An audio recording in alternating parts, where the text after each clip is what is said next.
Bonsoir à tous et à toutes, très heureux de vous retrouver cette semaine de nouveau. On va traiter un sujet qui se trouve dans la paracha de Vaïgash.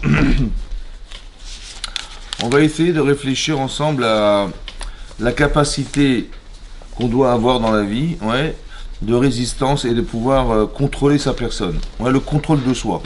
Que dans des situations des fois compliquées, on a du mal à se gérer, on a du mal à gérer la situation parce que c'est tellement prenant, des fois on est happé par ce qui nous arrive, on a du mal à se contrôler, et là c'est très important que on arrive à avoir ce contrôle. On va voir à travers la paracha de cette semaine, Vaïgash, la capacité de contrôle, comment on arrive à se gérer dans ce genre de situation.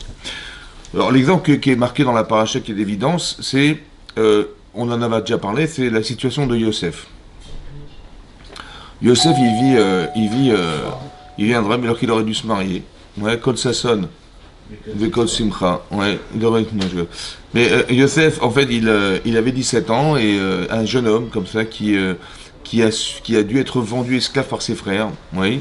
Il vit une situation compliquée dans la mesure où il est chassé de sa maison. Il avait un papa qui était exceptionnel, qui lui apprenait la Torah, et donc il quitte sa famille, il quitte la Torah de son père, il est vendu par ses frères esclaves, donc ça veut dire, mettez-vous à sa place, un enfant vendu, pris en captivité, vendu par ses frères, il est vendu à 4 reprises ensuite esclave, jusqu'à ce qu'il arrive en Égypte, le pays le plus corrompu de la terre.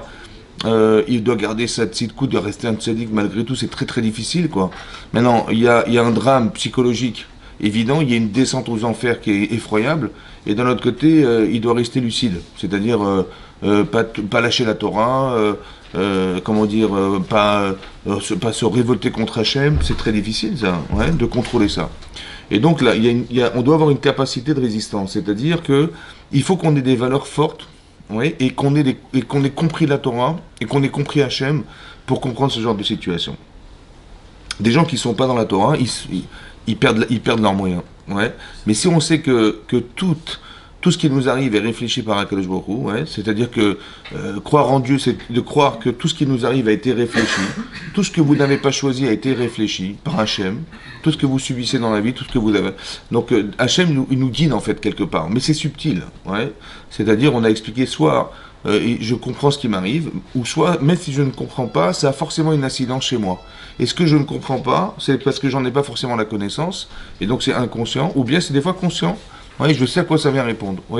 Et ça, c'est important que vous le compreniez. Donc, ici, Yosef, il va être vendu par ses frères. Donc, la logique, ça aurait été qu'il se serait vengé contre eux, puisque au final, c'était une fausse compréhension de son rêve. Quand il est arrivé, que tout le monde allait se prosterner devant lui, l'explication que ses frères ont fait était fausse depuis le départ. Et en fait, il se rebelle. On verra qu'il ne va pas se rebeller contre eux. Au contraire, il va essayer de leur faire teshuva. C'est-à-dire de les aider à se corriger. Et donc, qu'est-ce que va faire Yosef? Finalement, il va devenir roi d'Égypte. Et quand il verra ses frères arriver, qu'est-ce que nous on aurait fait? Moi, je les aurais convoqués, dans mon bureau. Et je leur ai dit alors, vous m'avez reconnu ou pas? Ça va? Et j'aurais donné 25 ans de prison, et encore... Et encore. Ça veut dire qu'en étant très très gentil, j'aurais mis une tareha, comme on dit chez nous. Et je vois que là, non, il se contrôle, il est capable de... Qu'est-ce qu'il fait en fait? Il essaye de les aider à faire teshuva. Le contrôle. C'est-à-dire qu'il est capable de se dire que Mina Shamaim, finalement, il comprend son rêve, que... en fait, il se rend compte que c'était roi d'Égypte, c'est ça que ça voulait dire, et qu'il attendait que ses frères se prosternent devant lui, ça veut dire qu'ils arrivent à se soumettre à quelque chose qui était la volonté de Yosef. Mais la soumission, c'est d'accepter, d'accepter tout ce que Yosef va entraîner chez eux, qui va amener une teshuva.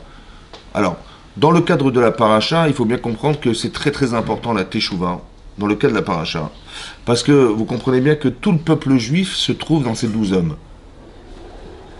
De façon embryonnaire, tout va découler de ça, d'accord. Et on sait bien que tout est dans l'embryon.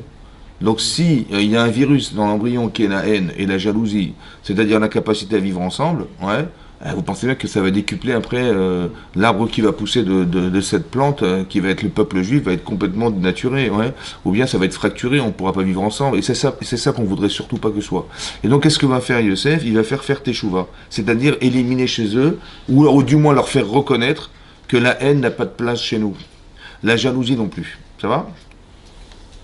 La première chose que fait Yosef, il leur dit vous êtes des espions. Ça va? Il dit pourquoi? Parce que depuis quand on rentre par des portes différentes en Égypte? Oui. Et donc vous êtes rentrés parce que vous vouliez voir Hervat Haaretz. Hervat Haaretz, ça se traduira par, on va dire, la nudité de la terre. Mais en fait, on va voir, Rachid traduit le mal, c'est-à-dire les points faibles de la terre. À votre avis, qu'est-ce qu'il a essayé de faire, Yosef? Il dit pourquoi vous avez essayé d'explorer la nudité de la terre, ce qui se cache, ce qu'on ne devrait pas voir en fait. C'est ça, la nudité. Ouais. En fait, il explique comme ça. En fait, l'idée peut-être c'est la suivante. Pourquoi vous avez vu mal? Ouais.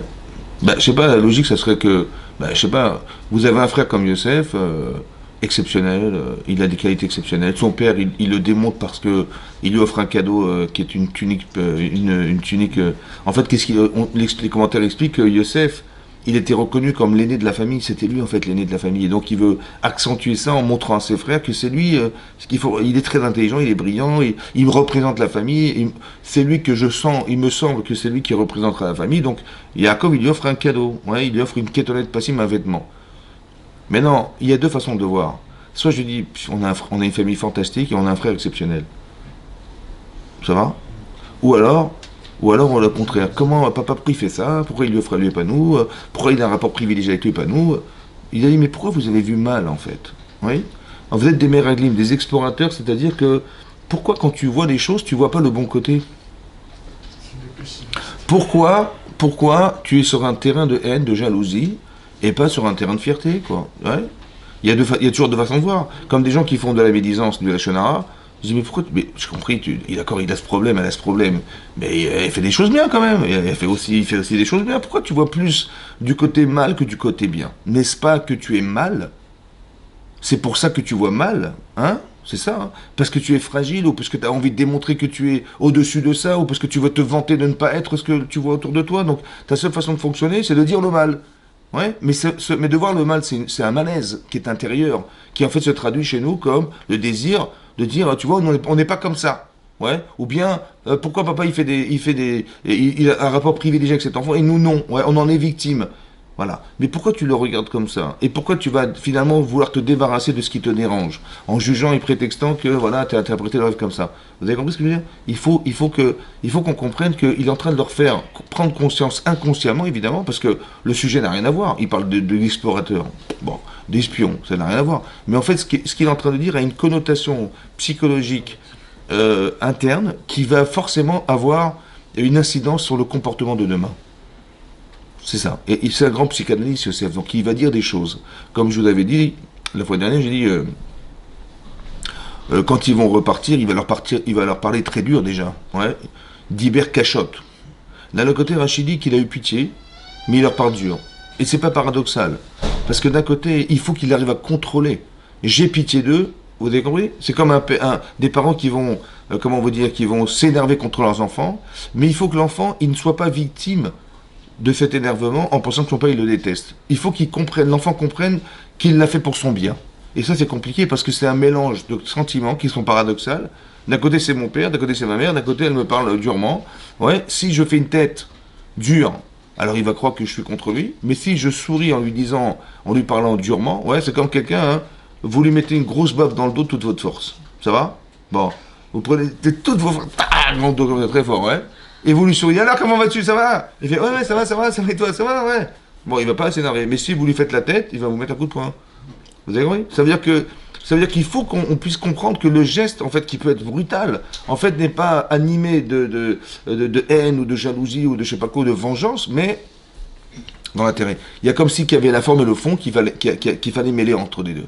Il fallait que j'ai rachamim pour eux, c'est-à-dire que j'ai de la pitié ou j'ai envie de les aider, mais quand je parle dur, c'est dans l'intérêt d'essayer de ne pas être privé, de ne pas être privé de ce désir de les aider. Ça va? Voilà. Et donc j'ai besoin d'avoir de la rachamim. Ouais. Sinon c'est de la haine. Sinon c'est de la haine. Sinon c'est de la jalousie, de la haine ou de la vengeance. Voilà. Et c'est surtout pas ou de la rancune. Je ne veux pas rentrer dans ce jeu-là.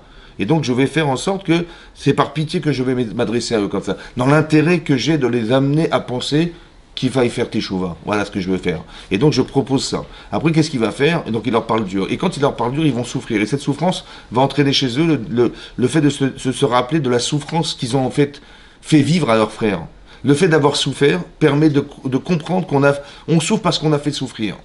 Et là, ils vont dire peut-être qu'on a souffert parce que Yosef a souffert dans le puits quand il a crié au secours et il avait envie qu'on le sauve de ce trou-là dans lequel on l'avait mis et qu'on est resté indifférent alors qu'on est des frères. On aurait dû marquer la fraternité qui est la nôtre et dire on est désolé, bon, excuse-nous, mais on est obligé de te rendre, on est obligé de excuse-moi, mais c'est comme ça. Montrer de la fraternité, on n'a pas montré de fraternité, donc ils n'ont pas remis en cause le fait qu'il est vendu, le jugement, il était légitime et juste, seulement, il y a la manière, tu vois, ils ne sont pas encore arrivés à se remettre en cause dans le jugement, pardon, mais dans la forme. On est touché par la forme, alors on réagit dans la forme. Mais déjà, on a touché un point, c'est Yosef. Ça fait 22 ans déjà. Ça fait 22 ans qu'il a été vendu. Et tout à coup, Yosef remonte à la surface. On voit qu'il y a des choses qui sont enfouies en nous, qui sont cachées, qu'on ne veut pas voir, qu'on ne veut pas accepter, mais que Hachem, il fait découvrir. Là, c'est Yosef qui fait découvrir à ses frères, par la dureté de leur existence, par la dureté du langage, ça leur fait mal. Et donc, comme si que quand j'ai eu mal, j'ai plus envie. J'avais envie, ouais, de cacher tout ça, j'avais envie de croire que j'avais raison, etc. Mais quand je souffre, je n'ai plus envie. Quand j'ai plus envie, finalement, ça va libérer de la souffrance. Ça va libérer quelque chose de vrai qui est en moi, que je ne veux pas avouer, mais qui est en moi. Et donc, qu'est-ce qui va se passer? Donc, il va faire ça. Ouais. Et donc, ils vont dire peut-être que quand il crie dans le puits, on n'a pas réagi, c'est pour ça qu'Hachem nous fait souffrir. La deuxième chose, c'est qu'ils vont retrouver l'argent dans les sacoches. Il leur a mis l'argent qu'ils avaient dépensé. Ouais, il leur a mis dans leur sacoche. Et donc, quand ils ont ouvert les sacoches, ils ont retrouvé cet argent. Et pourquoi il leur a mis de l'argent dans la sacoche? Ouais. Bah parce que, écoutez-moi bien, ils vont ouvrir les sacoches. Ils vont voir que l'argent qu'ils avaient dépensé, elle est là. Donc, ils vont forcément, les marchands se plaindre de ne pas avoir été payés. Oui, non? Et s'ils n'ont pas été payés, ça a été volé. Ouais. Et si ça a été volé, eh ben, ils vont aller en prison. Et s'ils vont à la prison, après ils vont être jugés, condamnés, mais après ils vont devenir des esclaves. Ça va? Donc quand vous voyez l'argent, vous dites voleur, voleur, esclave, esclave, Yosef. Vous avez compris comment il fait? Vous avez compris comment il fait? Toi tu vois l'argent, bah, tu dis pourquoi il a mis l'argent? Parce que Yosef il a compris que ton cerveau il va raisonner vol, il va raisonner prison, c'est une souffrance, il va raisonner jugement, il va raisonner condamnation, il va raisonner esclave, et il va raisonner esclave, il va raisonner Yosef. Ça veut dire que tout ça, c'est pour nous amener à Yosef. Vous avez compris comment ça marche? Et au fur et à mesure, il creuse. Et il creuse pour qu'on arrive à Yosef. Pour dire quoi, Yosef? Pourquoi tu souffres de Yosef? Pourquoi tu ne veux pas accepter que tu as fait souffrir Yosef? Pourquoi tu ne veux pas souffrir de tes choix? Et donc, c'est ça qu'il veut faire Yosef. Qu'est-ce qui va se passer? Au final, il va finalement garder Binyamin. Il va faire croire que Binyamin avait volé la coupe de Yosef. Et donc, il va se retrouver, Binyamin, pris au piège, parce que quelque part, c'est chez lui qu'on a retrouvé la coupe du roi, quoi. Et donc ils vont dire une chose étonnante, ils vont dire, on a tout compris. Elohim, Matzah et Avon Avadecha. Vous avez vu la différence de réflexion? C'est Dieu qui a trouvé la faute de tes serviteurs, on va tous devenir des esclaves, et aussi celui qui a volé la coupe. Ça veut dire que tout ce qu'on subit dans la vie, ça vient d'Hachem. Donc eux, ils ont compris, ils ont précédé, en fait, ce que Hachem aurait dû leur proposer, c'est-à-dire de devenir des esclaves. Pourquoi? Parce que, c'est quoi la teshuva? La teshuva, c'est pas d'accepter seulement mes erreurs, c'est de corriger l'erreur. Mais non, tu peux pas corriger seulement intellectuellement l'erreur, en disant, ah oui, j'ai eu tort, excuse-moi Youssef, pardonne-moi, c'est terminé, je te vendrai plus, c'est fini, excuse-moi, pardonne-moi. Non, parce que demain, je peux recommencer, demain. Comment je vais corriger ce problème? Il faut peut-être que j'arrive à souffrir d'être un esclave, pour imaginer comment j'ai pu avoir tort de te vendre esclave, parce que je sais ce que c'est qu'être un esclave, je suis devenu un esclave. Voilà. Et cette souffrance-là, elle me donne la conscience de mon erreur. La conscience émotionnelle de l'erreur, pas la connaissance de l'erreur. Tu dis, mais oui, bah c'est vrai, esclave, ça se fait pas. Ah, le pauvre, je l'ai vendu esclave, mais bon. Bah, en fait, c'est une méconnaissance. J'ai fait souffrir, mais sans avoir la conscience de ce que j'ai fait. Alors, il y a quelque chose qui s'appelle l'existence, que Hacham nous envoie, mais qu'eux, ils ont dit, non, on va précéder ça, on va proposer d'être des esclaves. Comme si qu'ils avaient compris un système que Hachem organise, qui fait que, quelque part, tu vas vivre des choses qui vont corriger ta personne. Comment? Parce que la teshuva, c'est pas seulement d'accepter ton erreur, c'est d'arriver à avoir une... Il y a une notion comportementale dans l'erreur qui fait que je deviens la personne. Et comme je deviens la personne, alors je peux comprendre que comment j'ai pu affliger mon frère de ce que je souffre aujourd'hui d'être. Vous avez compris comment ça marche? Et c'est ça qu'ils ont fait avant. Ils ont prétexté ça. Ils ont dit on va devenir téléspectateur. Il a dit mais pas du tout, pas du tout.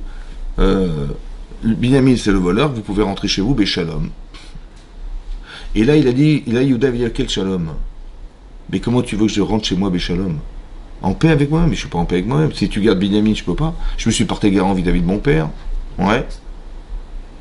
Et je lui ai dit que si je ramenais pas Binyamin, Khatati lecha kol hayamim, ça veut dire que j'aurais fauté à vis-à-vis de toi toute ma vie, ça veut dire dans cette vie-là et dans la vie future. Il a conditionné son Olam Haba, je ne sais pas si vous vous rendez compte, pour ramener Binyamin. À part s'il a dit, vous savez, cet enfant, il est fragile. Cet enfant est fragile. Et donc il a dit, Lo yucha la azov et avi va mettre. Si cet enfant, vous le détachez de son père, il va mourir, cet enfant va mourir. Vous êtes un criminel, monsieur. À part ça, hein, si vous gardez Binyamin, connaissant mon père, ouais, il a perdu sa femme Rachel, il a perdu cet enfant Yosef. S'il perd Binyamin, mais vous imaginez pas, il aura l'impression d'avoir perdu les trois en même temps le même jour. C'est-à-dire que psychologiquement, il ne pourra pas tenir. Il va mourir. Nafsho kshora ben nafsho, l'âme de mon père est associée à celle de cet enfant. Et comment je pourrais revoir mon père dans ce traumatisme-là? Je pourrais jamais rentrer seul et le voir dans cet état-là, ça sera impossible. Alors vous savez ce qu'on va faire? Alors je vais prendre sa place. Laissez-le partir. Et moi je prendrai sa place. Voilà ce qu'il a dit Yehuda. Et là c'est marqué que Yosef il n'a pas pu se retenir. Mais c'est quoi l'oïtapek? Ouais, l'oïachol Yosef l'oïtapek. Il n'a pas pu se retenir. Rachid nous dit l'oïachol lisvol. Il n'a pas pu supporter. Shayu mitzraim nitzavim alav veshomim. Il n'a pas supporté, ouais, que des autres puissent entendre la honte que ses frères ils auront lorsqu'il va leur annoncer qu'il est Yosef. Il n'a pas pu supporter, ouais, que je vais m'annoncer, je vais dire je suis Yosef, ils vont avoir honte évidemment, mais je veux surtout pas qu'ils aient honte en présence des autres. Ouais. Il voulait éviter ça.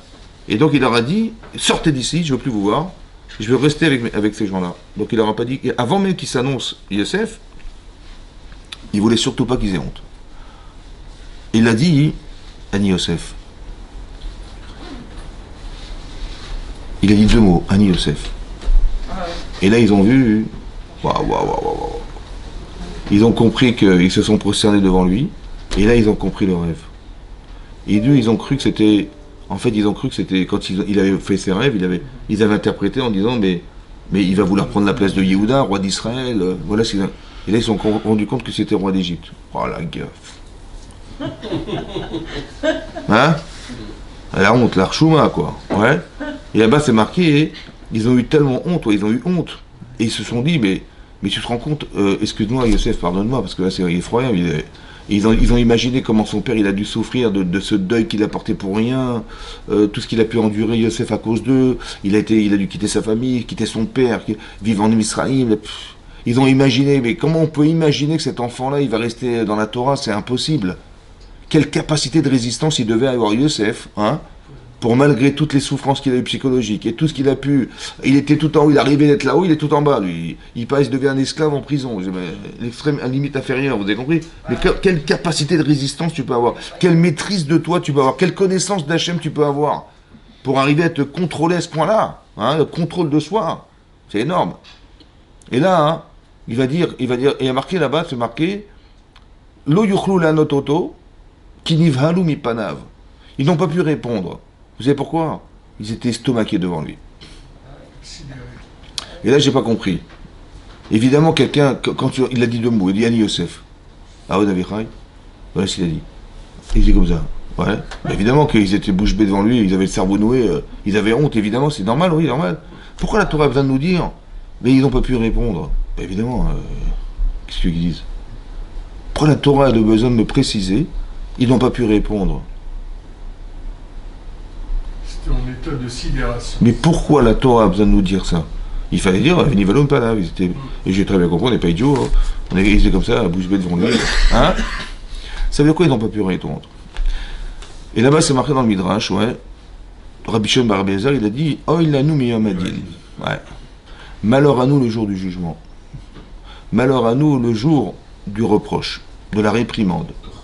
Parce que si déjà Yosef, qui est le plus petit des enfants de Yaakov Avinu, il leur a dit Ani Yosef Aod Avichai, et ils ont devenu Nivelou Pana, alors devant un Kadosh Baruch Hu, ouais, comment?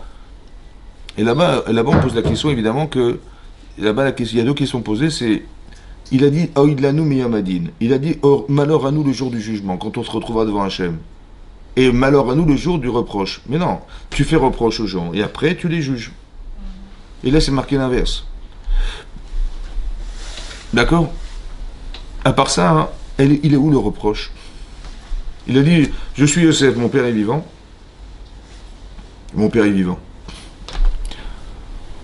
Alors, comme ça, on explique comme ça. Le Beth Lévi, il explique comme ça. C'est quoi Avichai? Il a dit comme ça.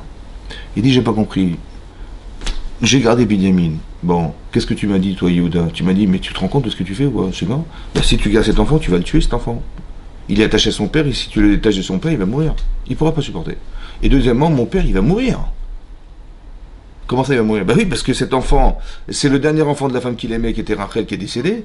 Il avait un frère qui est disparu, il lui reste que lui. Et si tu lui enlèves cet enfant, c'est terminé, tu tues mon père.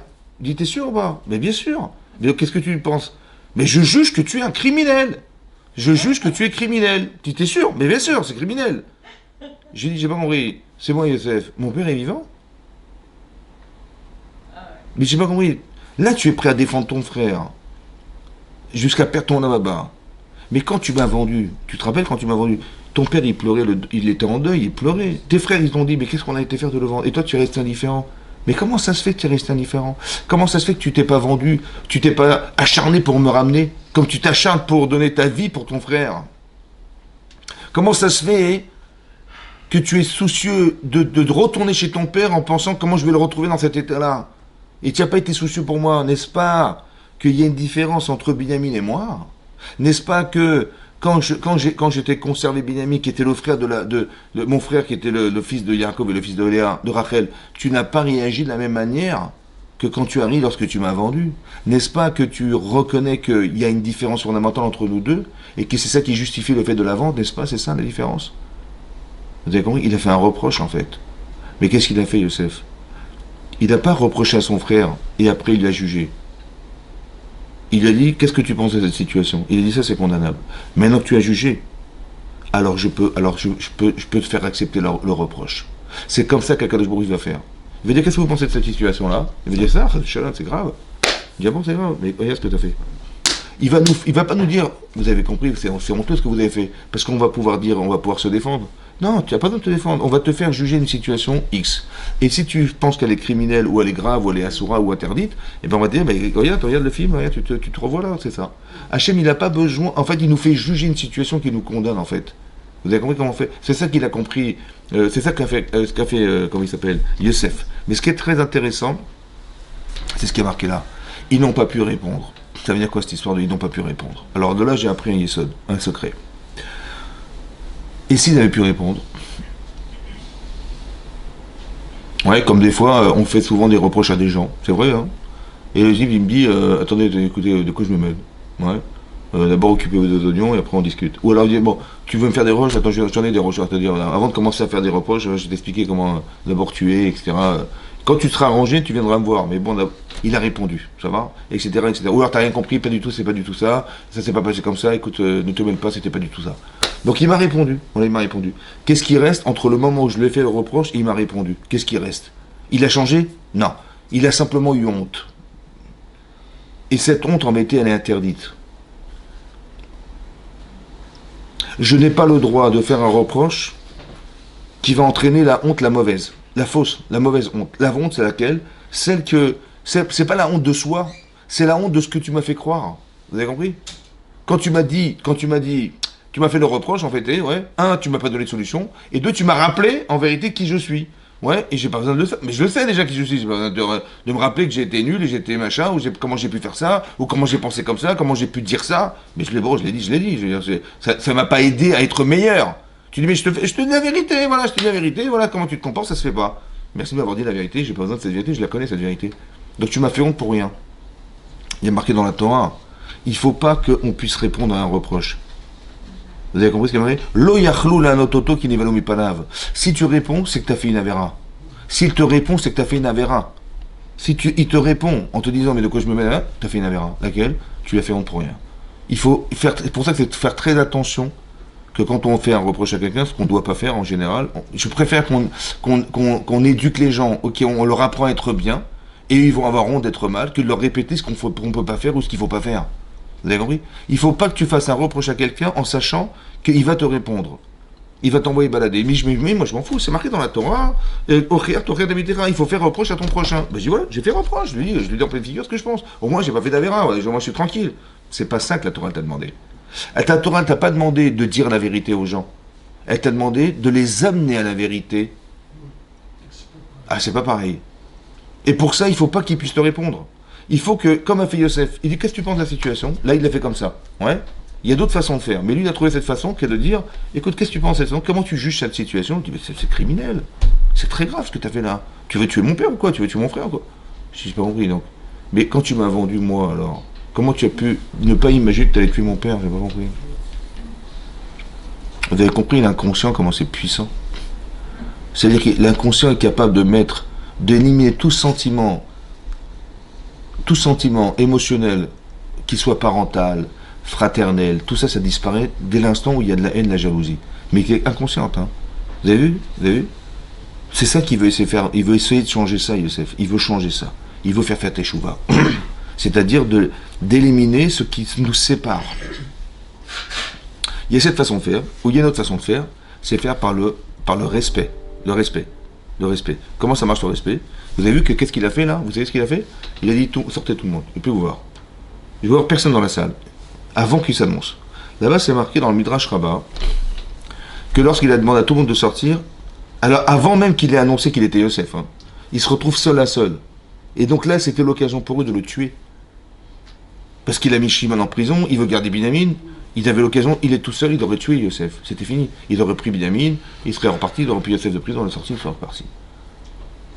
Donc il a risqué sa vie ou pas? Mais risquer sa vie, c'est pas risquer sa vie.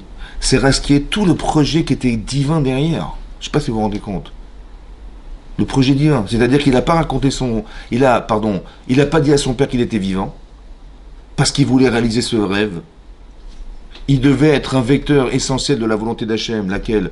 De permettre au clan Israël qui allait arriver en Égypte de pouvoir supporter l'exil, ouais, etc. Il a enrichi l'Égypte pour qu'il réalise la promesse qu'avait faite Hachem à Abraham, qu'on sortirait avec de grandes richesses. Donc il a un projet. Il dit c'est pas grave, le projet je m'en fous. Pourquoi? Parce que s'ils ont honte, laisse tomber, ça m'intéresse pas. Est-ce que vous vous rendez compte de ce que veut dire avoir faire honte aux gens? Vous avez compris ça? Vous avez compris? Et pourquoi c'est important? Parce que si tu veux faire tes choix aux gens, il ne faut pas leur faire honte. Il faut qu'ils aient honte. Il ne faut pas leur faire honte. Parce qu'ils vont se braquer. Si tu dis, il leur a annoncé qu'il y avait des gens qui étaient là. Comme il y a des gens, ils se permettent de faire honte devant des gens, devant tout le monde. Ouais. Il dit, ouais, je vais les faire honte, et puis en plus je vais booster, et tout le monde est là, il va avoir la honte de sa vie. C'est une grande avéra. Mais il dit, mais au contraire, il y a marqué dans le Torah qu'en fait, Tchouva, il faut avoir honte de soi. J'ai honte de soi, tu as raison, mais pas faire honte. Ça n'a rien à voir. On a l'impression qu'on a été puni, on a l'impression qu'on s'est vengé contre nous, on a l'impression qu'on a utilisé les autres pour nous descendre. Vous comprenez? C'est très grave ça. C'est pour ça qu'il a voulu. Il a surtout pas voulu que la teshuva qu'ils vont faire, elle soit faussée, parce qu'ils vont être vus par les autres en train d'avoir honte. Il fallait surtout pas qu'il y ait des gens. Au prix de sa vie, hein, il a fait ça. Pour vous dire que faire honte aux gens dans un cadre de teshuva, c'est très important, mais surtout pas faire honte à la personne. Il faut faire ça avec grand kavod, ouais. Et donc il a dit, je suis prêt à mourir, c'est pas grave, ils peuvent sortir. Et là ils vont faire teshuva shlema. Vraiment teshuva. Vous avez compris? Ça c'est dans la subtilité du rapport à l'autre. Quand tu vas faire un reproche à quelqu'un, il faut le faire en lui disant, écoute, j'ai besoin de te parler discrètement dans un coin. Ça va? Donc il y a du respect. Il dit bon, et puis être dérangé par ce qu'on va dire, et proposer des solutions à la personne. Voilà, tu es un type formidable, tu es une fille formidable, mais juste, tu vois, ce petit truc-là, dommage, ça entame dans notre relation, etc. Montrer que on est très bien, seulement, et donc ça donne envie de changer. Vous avez compris? À la différence de toujours faire des reproches, c'est ce que je vais expliquer. Pourquoi tu vois le mal? Meraglim, vous êtes des Meraglim. Pourquoi quand tu vois les choses, tu ne parles que du mal? Tu vas voir Hervat Haaretz, tu vas voir la nudité de la terre, tout ce qu'on ne devrait même pas voir, tu vas dévoiler. Mais c'est pas comme ça qu'on doit vivre, vous avez compris? Vous avez compris? Il faut arrêter de concentrer les choses sur le mal, mais de voir la personne en général bien.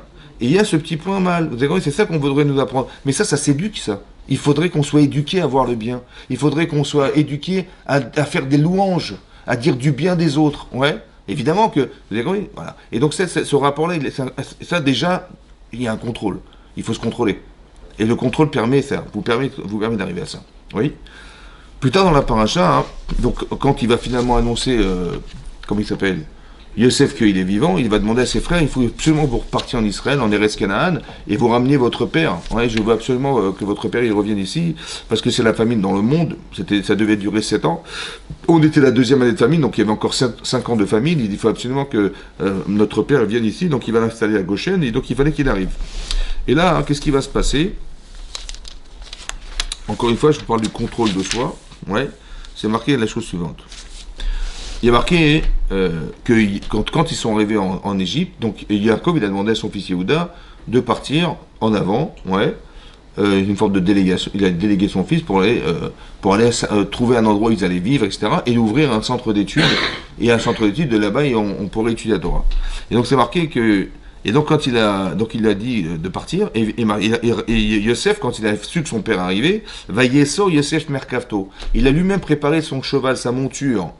Ouais, il avait un char, il l'a préparé lui-même. Alors c'était pas son rôle, il était roi. Mais comme il avait son père qui arrivait, il voulait absolument le voir. Il a négligé en fait son rôle de roi pour aller faire cette mitzvah de Kibud Avaim. Va Ya'al Likrat Israël Aviv. Il est monté en direction de Israël son père, Goshna, en terre de Goshen. Vaïra Elav, et il s'est montré à lui. Vaïpol al-Savarav, il est tombé sur son cou. Vaïev, qu'il a pleuré al-Savarav Od, encore et encore sur le cou de son père en le retrouvant. Et là-bas, Rachid nous explique la chose suivante, parce que quand vous lisez la phrase, il y a marqué Vaïessor Yosef, donc Yosef a préparé sa monture, donc le sujet de la phrase c'est Yosef, il est monté vers lui, son père, Israël, Goshna en terre de Goshen, Vaïera Elav, et il s'est montré à lui. Il lui est apparu. Hein? Alors Rachid nous dit, Yosef n'ira Elaviv. C'est Yosef qui est apparu à son père, comme si on pouvait se tromper dans le texte. Et il a marqué, il est tombé sur son cou, il a pleuré, etc. Et Rachid nous dit, Aval Yaakov lo nafal al savari Yosef. Par contre, Yaakov, il n'est pas tombé sur le coup de Yosef. C'est bizarre, non? Pourquoi il n'était pas heureux de retrouver son fils et ils se sont enlacés? Non? On voit qu'il était de marbre, Yaakov, comment c'est possible? Il dit, Amrou Rabotenu, on dit nos sages, Shaya Koret Shema, il lisait le schéma à ce moment-là. Comme ça dit la Gemara, comme ça dit le Midrash. Ouais. Masirat Derech Eretz, c'est dit comme ça qu'il était de marbre. Mais comment c'est possible? Bah parce qu'il était vraiment du Kriyat Shema. Bon, il n'a pas eu de pause, c'était l'heure du Kriyat Shema. Il s'est mal tombé. Hein? C'était pas. Mais alors, comment c'est possible? Pourquoi il a fait Kriyat Shema? Alors, contrôle de soi. Le Rav Chaim Shmulevitz, il explique comme ça. Le Rav Chaim Shmulevitz, ouais, il explique, qui était le Rosh Yeshiva de Mir, il a expliqué il dit, qu'est-ce que Rachid a besoin de nous dire? Que c'était Yosef qui est apparu à son père. Mais évidemment, le sujet de la phrase, c'est Yosef, c'était pas nécessaire de le dire. Et pourquoi Yaakov, il a pas sauté au cou de son fils? C'est bizarre. Il avait Kriyat Shema. Pourquoi le Kriyat Shema n'est pas l'Amida? Il est en train de faire l'Amida et son fils arrive. Merde, hein? Pourquoi le Kriyat Shema? Si déjà il était statique, bah dis-moi, il faisait l'Amida, il était en train de faire la prière. Non, Kriyat Shema. Alors il explique comme ça. D'abord, il faut savoir un principe. Vous savez que dans la Torah, on n'a pas le droit de prêter de l'argent avec intérêt. Vous savez? Oui. Et c'est marqué dans le Midrash, dans Yecheskel, c'est un passage dans Yecheskel, que l'oïchier, on dit que celui qui prête avec intérêt ne vivra pas dans le monde futur. Très grave, très grave. Pourquoi c'est tellement grave? De prêter de l'argent avec intérêt, c'est très grave. Ouais, ça prive du monde futur. Pourquoi c'est grave? Alors on explique parce qu'en fait, il y a des mitzvot qui sont de nature à être vitales. C'est-à-dire que, comme c'est marqué dans la parashat Mishpatim, c'est marqué Im kefsef talve et ami. Lorsque tu prêteras de l'argent à mon peuple, il fallait dire à ton prochain, à ton voisin, à mon peuple. Comme si que quand on prête de l'argent, on représente Hachem. Mais pourquoi dans cette mise-va particulièrement on représente Hachem? Parce que le monde est fait de déséquilibre. Il y aura des riches et des pauvres. Et maintenant, c'est fait exprès, parce que celui qui est pauvre, il va permettre aux riches de devenir un Baal Chesed, quelqu'un qui va donner. Et ça, ouais. Et le pauvre, c'est son mazin, il est comme ça. Ou bien, il est devenu pauvre parce qu'il a dû faire des erreurs dans sa vie, etc. Donc il perd cette faculté à avoir de l'argent. Et donc il va permettre à l'autre, ouais, son mérite à lui, c'est de permettre à celui qui a de pouvoir devenir quelqu'un de Chesed, un homme de Chesed. Ça va?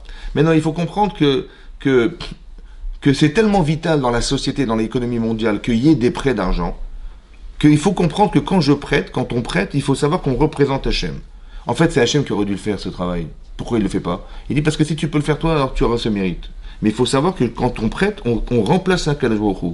C'est ça que ça veut dire. C'est tellement fondamental. Or, si la personne, elle donne de l'argent, elle prête de l'argent à quelqu'un, et on en tire des bénéfices, en fait, le problème, c'est qu'elle entame dans la mitzvah qui lui incombe de donner, et ça devient du commerce. On a désacralisé la mitzvah simplement parce qu'on a récupéré de l'argent.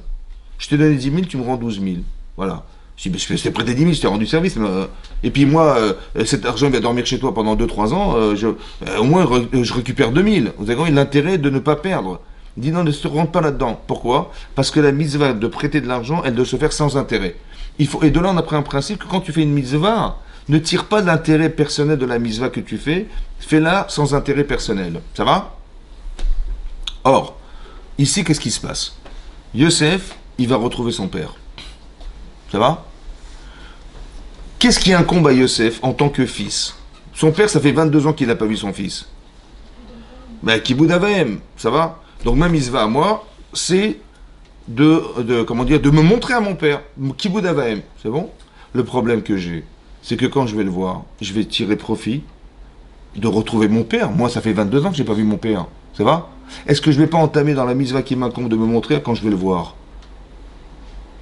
Est-ce que vous avez compris en français? Oui. Quand tu vas voir ton père, tu vas te jouir d'une situation qui va entamer dans la mitzvah qui t'incombe de te montrer. Alors comment je vais faire? Lui, ça fait 22 ans, Yosef, qu'il n'a pas vu son père. Donc il a très envie de voir son père. Mais le désir de le voir ne va pas entamer dans la mitzvah qui lui incombe de se montrer. C'est ça la mitzvah? Ouais. Donc il a un problème de ribit. Il va tirer profit d'une mitzvah qui lui incombe de se montrer. Vous savez ce que nous répond Rashi? Yosef Nira El Aviv. Yosef n'a fait que se montrer à son père. Ça veut dire qu'il était capable de maîtriser son désir de se montrer, au point où le désir de le voir était annihilé par le désir de se montrer. C'est ça qui est marqué dans Rashi. Yosef Nira El Aviv, il n'a fait que se montrer à son père. Le désir qu'il avait de le voir était secondaire par rapport à celui parce qu'il voulait rester dans la mitzvah. Contrôle de soi-même.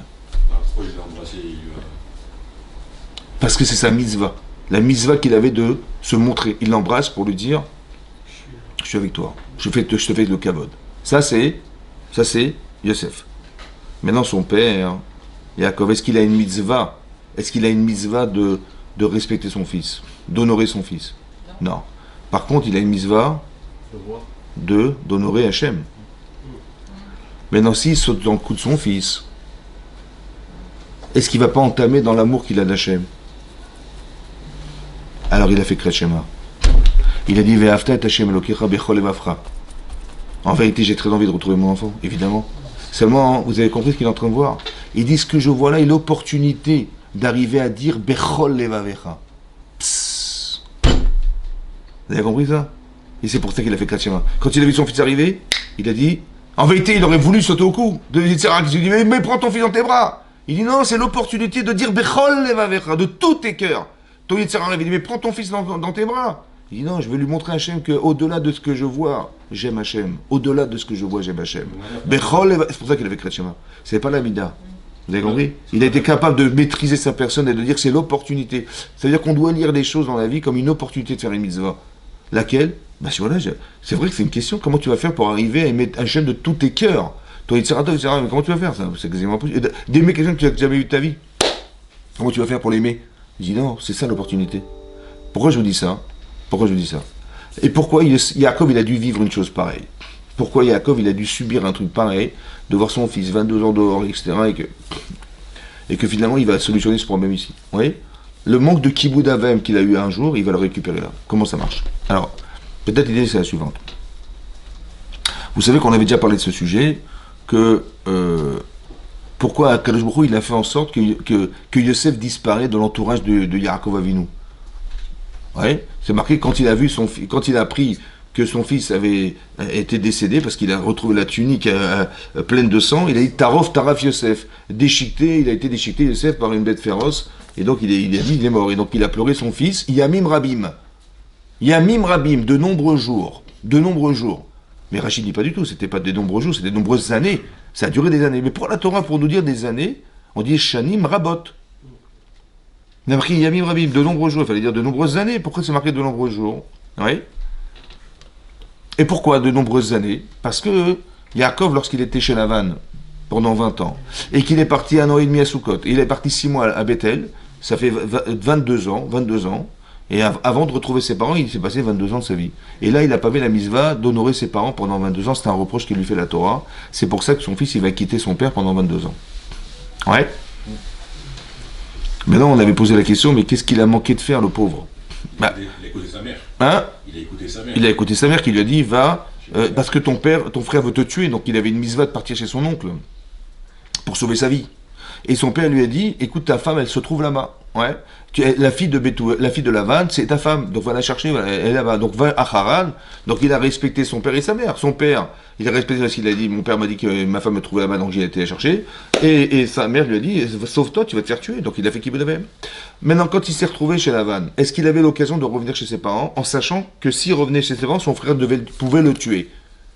Est-ce qu'on doit, encore une fois, est-ce qu'on doit risquer sa vie, ouais, pour faire la mitzvah d'honorer ses parents? Non. Donc, il a fait Kibbutz Avim à la limite de ce qu'il pouvait faire, et la limite inférieure, c'est-à-dire celle qui remet sa vie en cause, il ne pouvait pas. Donc, il est exempté de la mitzvah ou pas? Ouais. Évidemment. Donc, où est-ce qu'il a manqué d'honorer ses parents? Quand? 2 ans. Hein? Les 2 dernières années. Non. Alors, comme ça, on explique comme ça, écoute-moi bien. Le Maharal de Prague, ouais, il a expliqué comme ça. Le Maharal de Prague, il a dit comme ça. Que lorsqu'il était chez Lavan, il a travaillé pour Rachel 7 ans. Ve'ayu be'enav Yamim Machadim. Pourquoi c'est marqué des jours comptés? Yamim Rabim. Yamim Machadim. Yamim Rabim, de nombreux jours. Et là, quelques jours. Pourquoi c'est des jours? Mais non, c'est des années. Il dit en vérité, c'est une allusion dans la Torah, pour expliquer. Si quelqu'un, il ne peut pas faire Kibbutz Avim, parce que son frère, il va le tuer. Donc il est tout le temps en train de dire, j'aurais tellement voulu voir mon papa, ma maman, je ne peux pas à cause de mon frère, il va me tuer. Est-ce que ça passe vite ou ça passe lentement? Hein? Non. Très lentement. C'est l'enfer tous les jours. Or, c'est passé vite ou pas? Oui. Donc,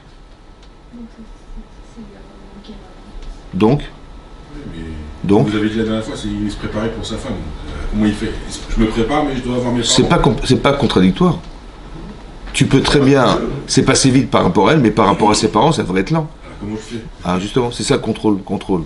C'est ça le contrôle de soi, c'est très intéressant. Ça veut dire qu'en vérité, est-ce qu'il avait... C'est quoi faire Kibbutz Avim? Il faut peut-être d'abord nourrir ce désir, non? Pour avoir envie. Mais est-ce que ce désir était présent? Dites non. Non. Bah oui, parce que s'il avait vraiment ces parents-là, il aurait eu la peine de ne pas pouvoir les voir. Seulement, c'est passé vite. Donc, on ne lui reproche pas de ne pas l'avoir fait, mais de ne pas l'avoir ressenti. Vous avez compris ça? C'est ça qui est marqué. Yami marque, c'est passé vite. Ils sont où tes parents? Alors, en fait, la souffrance qu'il aurait dû avoir, c'est laquelle? C'est le manque de ses parents ou la souffrance qu'il a occasionnée à ses parents? Pareil, non? Est-ce que c'est le fait que lui, il n'ait pas senti le besoin d'aller les voir, ou il n'a pas souffert de la souffrance qu'il a occasionnée que ses parents n'ont pas vue? Le deuxième. D'où tu sais? Yosef Razak. Parce que c'est Yosef qui est séparé. C'est Yosef qui est parti. Donc il a eu le manque, comme si qu'il avait souffert en tant que père de voir ses enfants qui n'étaient pas là. C'est-à-dire que la souffrance, c'est celle des parents qu'il aurait dû avoir. Vous avez compris ce qui se passe? Maintenant, peut-être que le Kibbutz Avim, c'est quoi la mitzvah de Kibbutz Avim? Pourquoi on a une mitzvah d'honorer ses parents? Ouais. Pourquoi on a mitzvah d'honorer ses parents? Parce que, écoutez bien, c'est un principe de base que vous devez avoir en tête. On ne peut pas apprécier du spirituel si ça n'est pas construit dans la matière. Par exemple, on dit Hachem Melech. Hachem Melech, Hachem Alach, Hachem Lochonet. On dit Avinu Malkenu. Avinu Malkenu. Avinu, ça veut dire notre père et Malkenu notre roi. Mais est-ce que Dieu c'est ton père? Non. Moi, je connais mon père, c'est pas Dieu. Mais pourquoi on dit Hachem Avinu alors? Hein? Parce qu'il y a une notion de père chez Hachem. Mais est-ce que tu peux la concevoir si tu n'as pas de père? Ou si tu n'as pas construit cette notion de père chez toi? Non. Alors tu vas avoir un père. Et tu vas honorer ton père. Et comme tu vas honorer ton père, si déjà j'honore mon père pour ce qu'il représente pour moi, alors Akadosh Baruch Hu, Valachat Kamavekama. Vous avez compris? Il faut nourrir cette notion de père. Pourquoi faire? Pour basculer sur une autre notion, celle d'Hachem. Tu vas utiliser ton père comme tu vas nommer un roi, parce que Hachem il est Melech HaOlam. C'est le roi du monde. Donc il faut que tu arrives à conceptualiser la notion de royauté. Comment ça? Tu vas nommer un roi, tu vas l'honorer, tu vas faire Versailles, tu vas faire, je sais pas quoi, tu vas faire le Beth Amikdash, tu vas l'honorer le roi. Ouais. Et cette façon d'honorer le roi, c'est déjà tu honores le roi de cette manière, mais comment tu vas honorer Hachem? Puisqu'il est Melech HaOlam. Mais tu ne peux pas conceptualiser une notion abstraite qui est Hachem dans la royauté qu'il représente, si tu n'as pas été capable de le cristalliser, de le concrétiser dans ta vie. C'est pareil ici dans le Kibbout Avaim. Tu dois honorer tes parents et tu dois les craindre. C'est ça qui est marqué. Kaved et avira ve timera. Ouais. Kaved, honore ton père et ta mère. Et c'est marqué Ishimo ve aviv tiraou. Tu dois craindre ta mère. Ça va?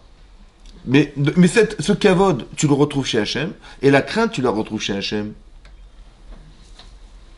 Mais comment tu vas arriver à Hachem? Ben fais-le avec tes parents. Honore tes parents. Crains l'orphelin, il peut pas arriver à ce... Comment? Si, après c'est un autre travail. Comme tu vois ici, tu vois ici que comment il s'appelle que Binyamin il était orphelin. Ben, il perd sa mère le jour de sa naissance. Donc il va devoir construire autrement son Kibbout Avaim lui. Ouais. Il va falloir que peut-être qu'il va le construire. Hachem lui donnera la force de le construire autrement. Ou soit intellectuellement, soit d'arriver à trouver un autre père, d'avoir une notion de père, d'étudier la notion du père. Mais quelque part, ce que je veux dire par là, c'est que il faut concrétiser quelque chose pour arriver à basculer sur le spirituel. Mais non, c'est comme ça. En fait, l'aboutissement du Kibbout Avaim, c'est d'arriver à faire Kavod Hashem. Alors regardez ce qui se passe. Il n'a pas fait Kibbout Avaim, Yaakov. C'est vrai, il n'a pas ressenti du moins le Kibbout Avaim. Alors à travers son fils, il l'a construit, son Kibbout Avaim. Mais ce qui est important, c'est que vous compreniez ça. Que tout ça, c'était pour arriver à honorer Hachem. C'est pour ça que la résultante de ce qui lui arrive, c'est faire Kriyat Shema. Tout ça, c'est pour ça. Tout ça. C'est quoi la concrétisation du Kibbout Avaim? C'est que tu vas honorer tes parents, mais pour un jour avoir une notion de ce que veut dire être père. Qu'est-ce que c'est que le père? Et quand tu as une notion de père, tu peux dire Hachem Avinu. Qu'est-ce que ça change? Qu'est-ce que ça change dans la vie de dire Hachem, il est mon père? Qu'est-ce que ça change? Oui. Alors, on a vu dans la parasha de Vaïtranan, oui, c'est marqué que Moshe Rabbeinu, il voulait absolument rentrer en Israël. Mais c'est marqué là-bas, hein, Vaïtranan et Hachem. Il s'est lamenté en priant Hachem de demander à ce qu'il le laisse rentrer en Israël. Et là-bas, c'est marqué comme ça. Vaïtranan et Hachem, Baetaïd est mort. Ouais. Et Rachid nous dit En chinun bechol makom elashon matnat chinam. Quand vous voulez le mot chinoun en hébreu, ça vient de matanat chinam, un don gratuit. Comme si qu'il avait demandé à Hachem gratuitement. Il dit Afalpi shesh lahem la tzadikim litlot maasem atovim. Bien que Moshe Rabbeinu peut dire attendez, je les ai sortis d'Égypte, je leur ai donné la manne, je leur ai donné la mer rouge, je leur ai donné la Torah. Il a de quoi justifier le fait qu'Hachem lui laisse rentrer en Israël. Il y a de quoi ou pas? Très bien. Et bien tu vois les tzadikim, afalpi shesh lahem litlot. Les tzadikim, ils ont de quoi faire dépendre maasem atovim, en disant écoute, j'ai fait ça, on fait du commerce, j'ai fait ça, tu me donnes ça.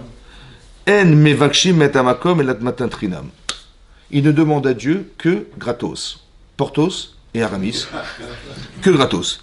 Les fiches et les mains, verkinoti et dacharachon. Ouais. Vous avez vu ou pas? Vaïtranan, ça vient de chinam. Il demande chinam. Il dit écoute, je veux rentrer gratuitement en Israël. Mais depuis quand tu demandes gratuit? Depuis quand? Tout se paye. Tu vas pas rentrer chez Mercedes. Bonjour, monsieur le concessionnaire, oui. La plus belle voiture, elle est où la plus belle? Elle est celle-là. Ok, je vais l'essayer. Hein? Il essaye, il fait le tour, et puis il passe devant le concessionnaire, il ouvre la vitre, il fait Dieu vous la rendra, c'est Hachem, maintenant Trinam.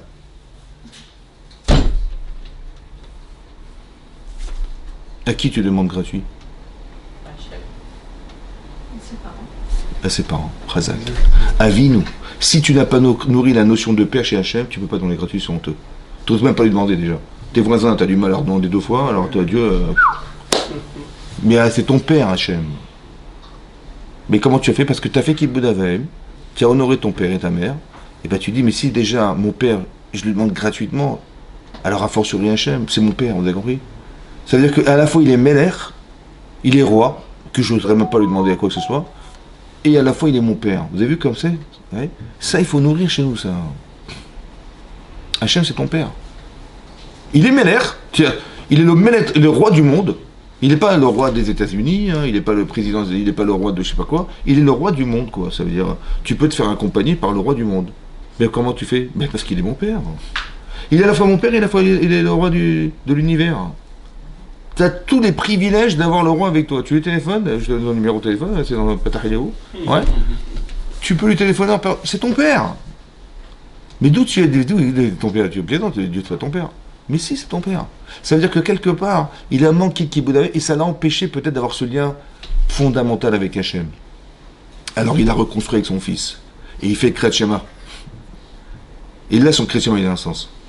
Quand il dit Ve'aftet Hachem le Krab Bechol Vafro Fonashecha, c'est pas qu'il dit Ve'aftet Hachem le Krab Bechol Vafro. Non, c'est qu'il c'est Bechol Vafro. Vous avez compris?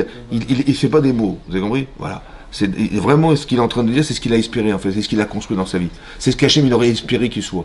Mais ça veut dire qu'il faut avoir ce regard dans la vie. Tu dis, tu vois l'opportunité, tu réfléchis retrouvailles. Mais non, réfléchis opportunité de faire une mitzvah. C'est extraordinaire.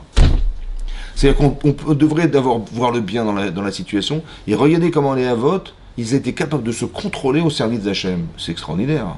Vous avez compris ce que je veux dire? De la même manière que Yosef, il se contrôle, il peut tomber dans la haine et dans la jalousie et dans la vengeance et dans la rancune et dans tout ce que vous voulez, avec ce qui lui est arrivé, il peut les mettre en prison toute leur vie. Et il dit non, c'est pas ça qu'il faut faire. Il faut faire teshuva. Il faut que je les arrange, il faut que je leur permette d'arriver à ça. Je vais leur faire des reproches subtils pour qu'ils fassent teshuva. Rien à voir. En fait, il n'était pas là pour dire la vérité. Il était là pour les amener à cette vérité. De reconnaître qu'ils ont eu tort de le vendre. Que tout ça, c'était issu de la jalousie et de la haine qui était inconsciente, mais il fallait la corriger. Donc Jacob, il a corrigé ce qu'il a fait avec son père. Comment les frères, ils ont corrigé? En faisant teshuva, c'est ça la teshuva. Mais on voit qu'ils ont fait teshuva. Alors, bah oui, Veni Valom Ipalav, l'Archouma, ils ont eu l'Archouma. Mais à part ça, écoute-toi bien. Ça va? C'est marqué dans la paracha de cette semaine. Oui, la teshuva, regardez comme c'est important. Moi, c'était le cours, c'était pour vous expliquer qu'on doit se contrôler dans la vie. C'est très important d'être lucide dans ce qui nous arrive. Mais là, c'est marqué comme ça. Que lorsqu'il s'est révélé à ses frères, ouais, il a retrouvé Binyamin. Vous vous rappelez? Bon. Comment? Ouais. Alors, je vous lis ce qui est marqué. Dans Parashat Veigash. Là, c'est marqué...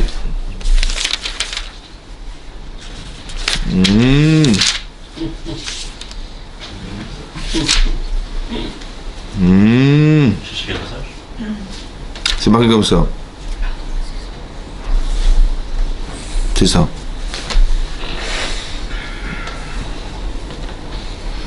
Alors, c'est marqué comme ça.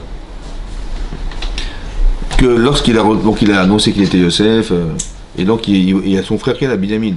Donc, Vaïpol à Tsavaré Binyamin arrive. Et donc il va tomber sur l'écou de son frère Binyamin.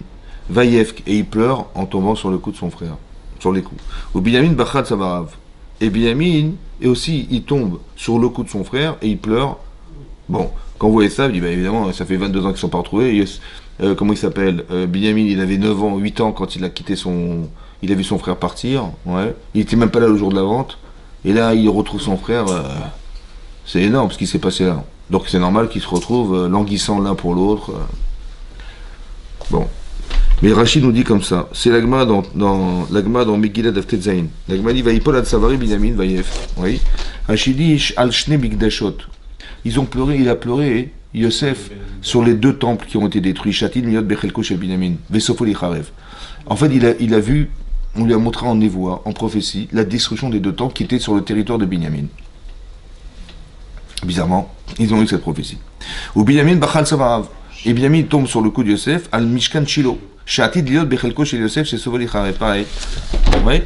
Le Beth Amikdash, il s'est retrouvé sur le territoire en Israël de. Vous savez que Jérusalem, ça a été coupé en 2. Il y avait une partie qui était Yehuda et une partie Binyamin. Seulement, le Beth Amikdash n'a pas été sur le territoire de Yehuda, mais sur celui de Binyamin. Beth Amikdash. Et là, Yosef, il voit la destruction du temple. Mince.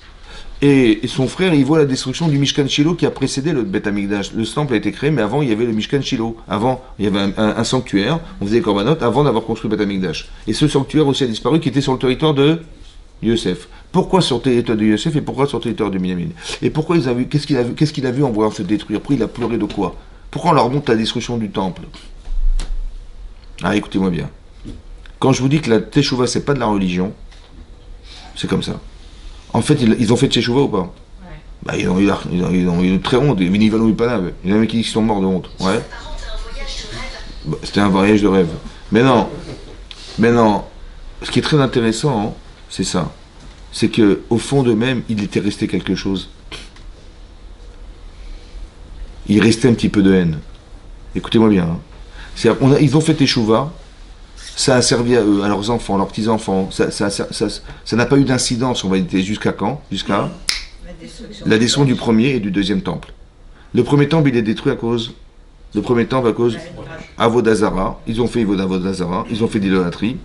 Avodazara, Gilo et Ariot, il y a eu de l'adultère. Et Shfichut Damim, du crime.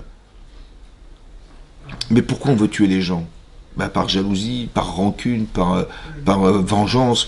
Pourquoi on veut lui prendre sa femme? Bah, parce qu'on est jaloux. Pourquoi on veut lui prendre... comment dire hein, mais ça, c'était l'origine Kin'a et Sin'a. La haine et la jalousie qui étaient au départ. Le deuxième tome, Sinatrinam. L'Agma dans Yoma Daftet, elle dit à cause de la haine gratuite. Donc qu'est-ce qu'il a vu Yosef, à votre avis? Il a vu que ce qu'il a réussi à faire, ça a marché jusque là. Ça a marché jusqu'au deuxième temple. Après, c'était terminé. Jusqu'à aujourd'hui, on a ce problème de fracture.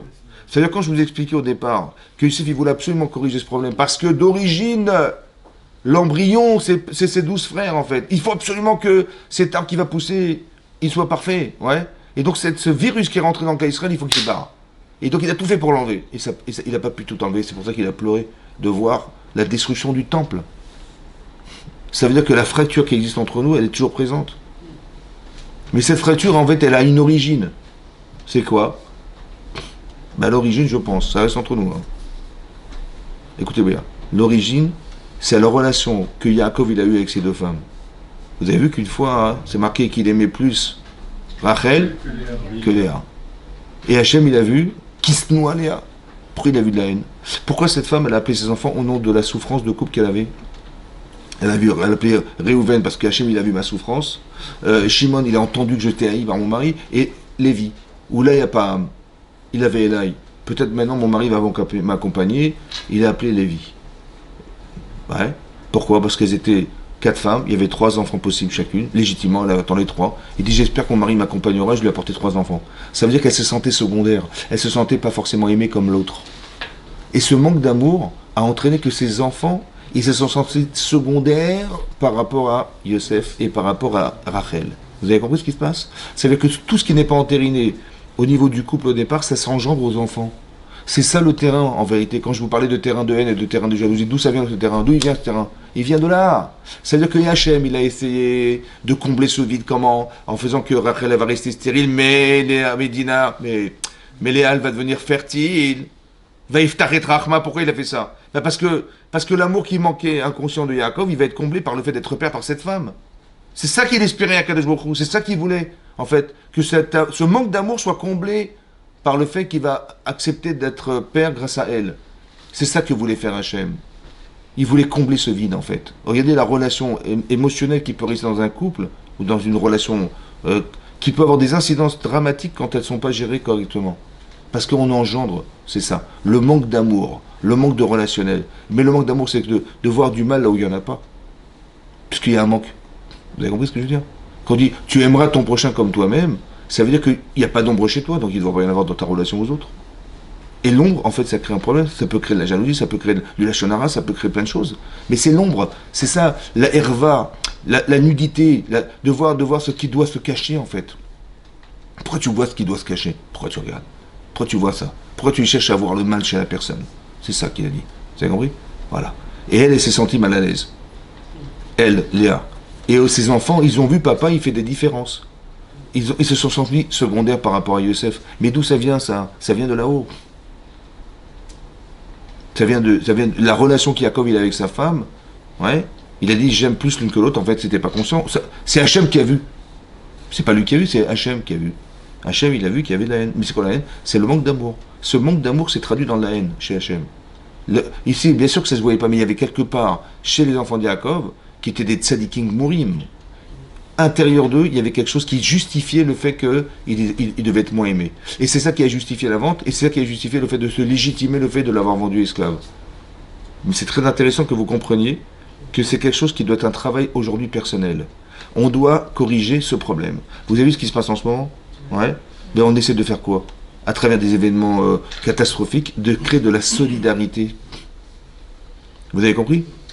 En fait, on veut éliminer le mal pour se sentir solidaire de la souffrance. Quand on entend qu'un soldat, malheureusement, il a été tué dans cette guerre, on est tous meurtris par ça. Lorsqu'on entend que les pauvres prisonniers, les pauvres otages, ils sont sortis en petites culottes avec des machins, ils sont morts, alors qu'on les prenait pour des espions, pour des Palestiniens.